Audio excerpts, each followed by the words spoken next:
नमस्कार दोस्तों, आज मैं आप सभी लोगों के समक्ष मौजूद हूँ। इतना कॉन्फिडेंस स्टेज पे नहीं आएगा मुझे, वैसे प्राइवेट स्पेस में मुझे बहुत ज्यादा कॉन्फिडेंस आता है, तो इसीलिए मैं ज्यादा एक्सप्रेसिव हो पाता हूँ। इसीलिए मैंने सोचा कि यार मैं ये सारी प्राइवेट स्पेस वाली वीडियोस बनाऊं instead of going out in public and making videos which I will do later when I gain more confidence and more of you. आप लोग मुझे जितना कॉन्फिडेंस होगी उतनी ज्यादा मैं वीडियोस बनाऊंगा, उतना ज्यादा मुझे कॉन्फिडेंस आएगा खुद पर और अपने कंटेंट पर। अगर इस वीडियो पे आ गए हो तो थोड़ा सा लाइक और थोड़ा सा सब्सक्राइब और थोड़ा सा क्या बोलते हैं उसको, बेल आइकन दबा दो, ताकि मतलब मैं आप तक पहुंचता रहूं और आप मुझ तक पहुंचते रहो बार बार। लास्ट ऑफ अस की बात करने के लिए आया हूं मैं। लास्ट ऑफ अस क्या है? लास्ट ऑफ अस जो है वो एक टीवी शो है जो कि एक गेम का अडेप्टेशन है। इतना ही बोलूंगा अभी के लिए इंट्रो में, तो क्योंकि बाकी बातें तो टाइटल के बाद करनी चाहिए ना।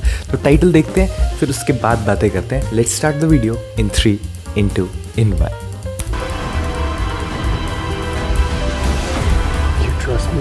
द लास्ट ऑफ अस एक टीवी शो या वेब सीरीज बोलेंगे, अडेप्टेशन है HBO के द्वारा एक गेम का जिसका नाम भी द लास्ट ऑफ अस ही है। इसकी 2 कंप्यूटर यानी PC गेम्स ऑलरेडी एग्जिस्ट कर रही हैं। वो है किस बारे में? है इस चीज के बारे में कि भाई ये दुनिया खत्म हो चुकी है या हो रही है बेसिकली, बिकॉज हमारी दुनिया में एक पैंडेमिक हिट कर चुका है जिसका नाम है कॉर्डिसेप्स। कॉर्डिसेप्स एक फंगस है। फंगस जो है वो लोगों को इन्फेक्ट करता है, गेम में इन्फेक्ट करता है स्पोर्स से, हवा में उड़ते हुए कण, और इसके अंदर टेंड्रिल्स यानी जमीन से ग्रो करके और स्प्रेड करके इफेक्ट होता है। मतलब एक क्रिएटिव स्टैंड पॉइंट से टेंड्रिल्स और a better choice according to the makers. एक माजीन आई थिंक नाम है मेकर का, जो कि इसके क्रिएटर है। इस खत्म होती हुई दुनिया में हमारे पास 2 लोग हैं, जिसमें से एक है बेला रैम्सी जो कि छोटी लड़की है, और एक है पेड्रो पास्कल। ये 2 हमारे लीड्स हैं। लीड्स कैसे बनते हैं, कैसे वहां तक पहुंचते हैं, वो तो आप शो में देखना। बट मेनली हमारा क्या मतलब है कि पोस्ट पैंडेमिक दुनिया है जिसमें दुनिया खत्म हो चुकी है और बहुत चंद लोग यानी द लास्ट ऑफ अस, चंद लोग इसके अंदर बचे हुए हैं। ठीक है, अब कॉर्डिसेप्स फंगस से जो इन्फेक्शन होता है, बहुत ही जबरदस्त biological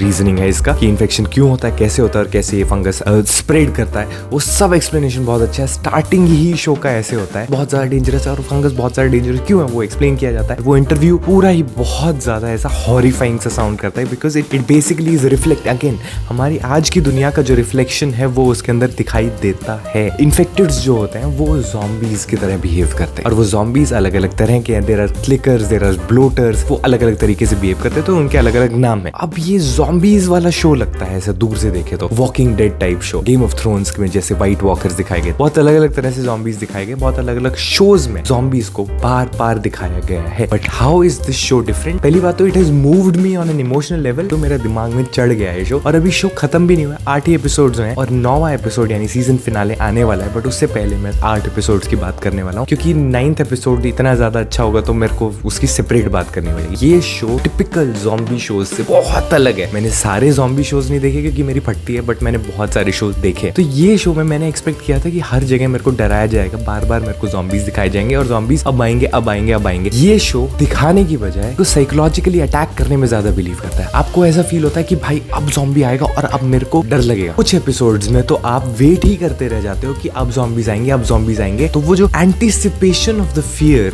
is more scary than the fear itself. Anticipation of a zombie is scarier than the zombie itself. Background score जो कि ट्रिविया ओरिजिनल गेम में जिसने बैकग्राउंड स्कोर दिया है वही कंपोजर इस टीवी शो के लिए भी आए हैं। तो बैकग्राउंड स्कोर से माहौल क्रिएट किया जाता है, एनवायरनमेंट से माहौल क्रिएट किया जाता है। इन्होंने जो दुनिया बनाई है, पोस्ट पैंडेमिक वर्ल्ड है, वो भी बहुत अच्छा है। वो कैसे फंक्शन करता है वो भी बहुत अच्छा है, कि कैसे डिफरेंट ग्रुप्स और ऑर्गेनाइजेशन बना दिए गए हैं ह्यूमंस के द्वारा। फेडरा है, एक फायरफ्लाइज है, ये दोनों कैसे इनको लगता है कि दोनों सही है, दोनों को प्रोटेक्ट करना है। क्वारंटीन जोन्स बनाए गए हैं, क्वारंटीन जोन्स में कैसे ह्यूमंस को रखा जा रहा है और कैसे चूज किया जा रहा है उनको कि आप लोग आ सकते हैं, आप लोग नहीं आ सकते, और जो लोग क्यूजीज में नहीं आते उनको मार दिया जाता है। और वो सारी चीजें जितनी भी दिखा रखी हैं, कैसे जब लोग इन्फेक्ट हो जाते हैं या फिर इन्फेक्ट होने का खतरा रहता है, कैसे जिंदा humans are more dangerous than मरे हुए humans. You understand how a post pandemic world would behave. कैसे एक एक चीज आपको पता चलेगी, कैसे कैसे बेला रैम्सी जो है कैसे प्रोटेक्ट करते हैं पेड्रो पास्कल। वो पूरा जो स्ट्रेच है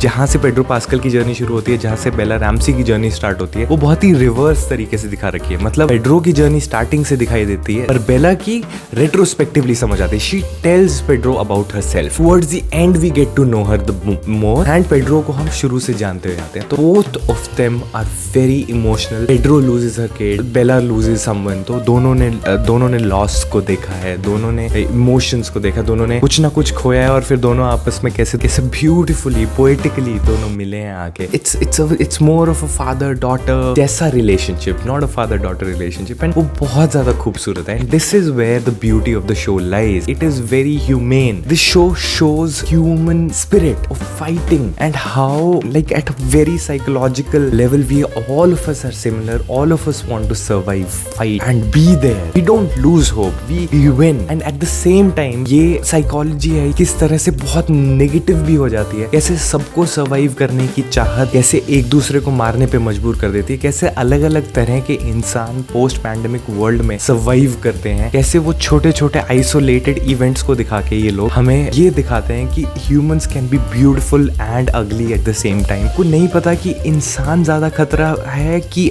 कॉर्डिसेप्स फंगस वाले ज़ॉम्बीज़ ज्यादा खतरा है। आप दोनों को इक्वल नजरिए से देख रहे हैं and that is the beauty of the show. And मेरे को ऐसा लगता है कि यार ये बहुत हद तक सच भी है। द लास्ट ऑफ अस मतलब आखिरी कुछ बचे हुए ह्यूमंस कैसे सर्वाइव कर रहे हैं, कैसे अपनी दुनिया बसर कर रहे हैं बेसिकली। और ये ऐसी दुनिया नहीं है कि आप जैसे शहर से बाहर निकलोगे तो बहुत ज्यादा ज़ॉम्बीज़ दिखेंगे, ऐसा कुछ भी नहीं है, because that's not how cordyceps function. क्योंकि इस शो में जब जर्नी स्टार्ट होती है और फिर एपिसोड बाय एपिसोड स्टार्ट होती है, एपिसोड क्लिफ हैंगर पे एंड नहीं करते हैं। एपिसोड्स बहुत ज्यादा आपको देखने पे मजबूर करते हैं कि इनकी जर्नी में और क्या होगा, कैसे कैसे आगे बढ़ेंगे, कैसे कैसे लोगों से मिलेंगे। जैसे जैसे ये लोगों से मिलते जाते हैं, इनको अच्छे लोग मिलते हैं, इनको बुरे लोग मिलते हैं, ये फाइट करते हैं, ये लोगों को मारते हैं। ये लोग बेला रैमसी जो है इसके अंदर जो बच्चे हैं उनको कोई एक्सपीरियंस नहीं है ट्रेनिंग का, फाइटिंग का, कैसे कैसे सीखती है, कैसे गन चलाना सीखती है, कैसे लोगों को हंट करना सीखती है, कैसे सर्वाइव करना सीखती है पेड्रो पास्कल के साथ रह के। That is worth watching. फिर उसके बाद ये बहुत ही ऐसा चलता है कि आगे पीछे मतलब नॉन लीनियर स्टोरी लाइन है। हर एपिसोड स्टार्ट होता है पास्ट से, कैसे चीजें नॉर्मल थी और फिर कैसे अब हैं करके, तो आपको वो स्टार्क कॉन्ट्रास्ट आपको दिखाई देता है। इसमें दो सेम सेक्स लव स्टोरीज हैं, वो बहुत अच्छी है। मतलब कि एक इंसान जो है बहुत आइसोलेटेड हो गया है, फिर उसके बाद he comes across this man, तो वो दोनों का लव स्टोरी जैसे दिखा रखा है वो मतलब वो पूरा episode is the most beautiful love story I have watched in a TV show. अगर मेरे से पूछा जाएगा ना सबसे बढ़िया लव स्टोरीज कौन सी देखी है, लास्ट ऑफ अस का वो एक एपिसोड, मैं ये नहीं बताऊंगा कौन सा एपिसोड है अदरवाइज आपको स्पॉइलर हो जाएगा। तो वो एक episode is the most beautiful episode of this season. और उस एपिसोड में मेरे को देख के ही ऐसा लगा था, मेरे को ऐसा लग रहा था कि भाई अब कुछ बुरा होगा, अब कुछ बुरा होगा, because that is how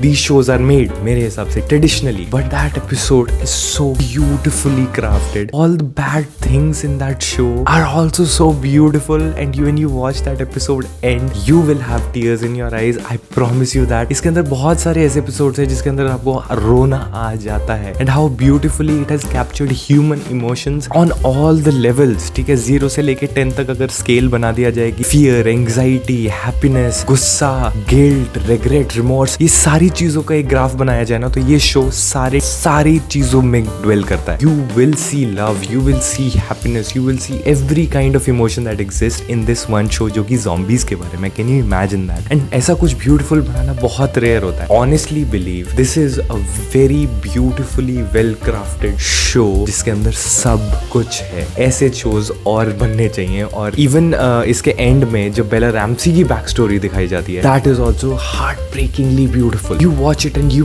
like shit, ये क्यों हो रहा है इसके साथ, बट हो रहा है and you watching it and you such में बता रहा हूँ इन दोनों का आपस में बेला और पेड्रो पास्कल के कैरेक्टर्स का रिलेशन बहुत खूबसूरत है, बहुत ब्यूटीफुली ग्रो करता है, ऑर्गेनिकली ग्रो करता है। Trust me on this. They meet on wrong foot initially and then they gain each others trust and then उसके बाद आगे बढ़ते हैं। This show is like cordyceps, it grows into your heart, your bodies, and then you're like कि यार I'm feeling something and this is very beautiful। मैंने अभी episode 8 and किया है and I was crying my eyes out। अब मैं इससे ज़्यादा नहीं बोल सकता, मैं रोया हूँ अच्छे से। इसके बाद मैं यहाँ पे आया हूँ और आपको बताने के लिए कि ये शो कितना अच्छा और कितना इंपॉर्टेंट है आपके लिए इस शो को देखना। अगर आपको खूबसूरत शोज पसंद है तो डिज्नी हॉटस्टार चलाओ और लास्ट ऑफ अस देखो। जिनको डर लगता है ना ज़ॉम्बीज वगैरह से, उनको भी देखना चाहिए क्योंकि इतना ज़्यादा डरावना भी नहीं है। This is not scary thriller, it's a very mild level of horror with so many beautiful moments। ठीक है, I'm looking at you जो लोग हॉरर देखने से डरते हैं, घबराते हैं, trust me on this,